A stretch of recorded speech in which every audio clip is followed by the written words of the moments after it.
What if I told you that something growing quietly at the base of old trees, something people have walked past for centuries, might be doing something inside the human body that modern medicine is still trying to fully understand?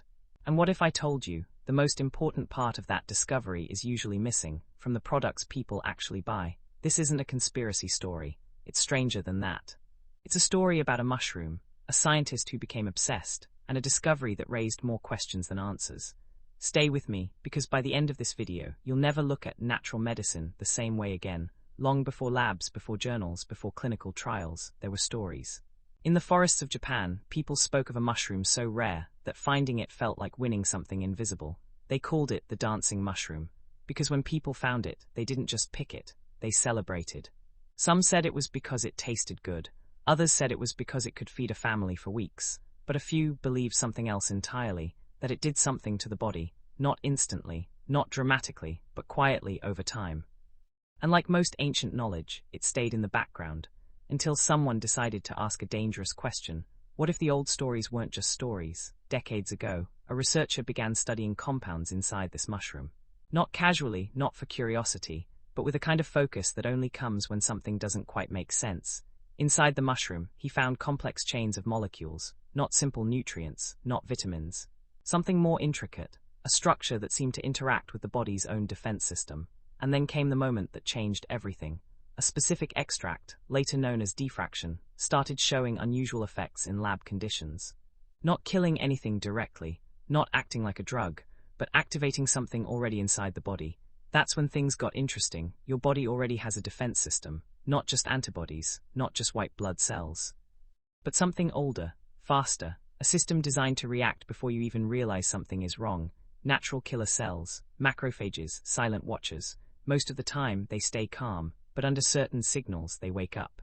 And this is where the mushroom enters the story, because compounds like beta-glucans don't attack anything themselves. They send signals. They bind to receptors, like switches on immune cells.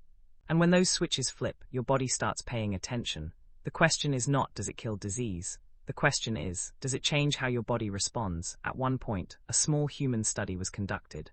Not large.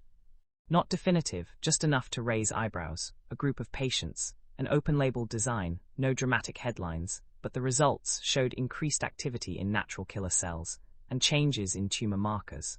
Now here's the important part. This wasn't proof. It wasn't a cure. It wasn't even close, but it was signal. And in science, signals matter, because they tell you where to look next. Here's where the story takes a turn. Most people assume all mushroom products are the same.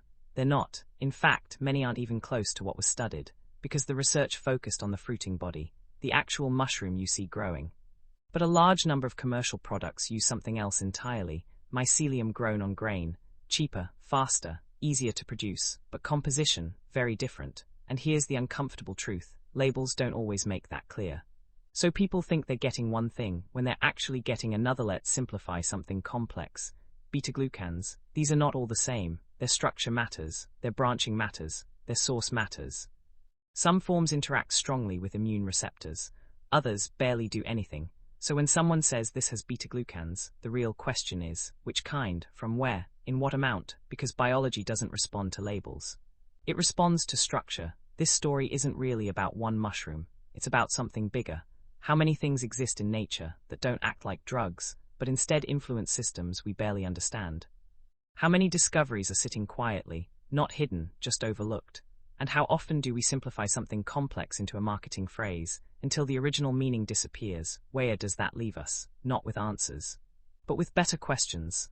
Maybe the power of something isn't in what it does directly, but in what it helps your body do. Maybe not everything needs to attack to be effective. And maybe the most important detail is the one people don't notice.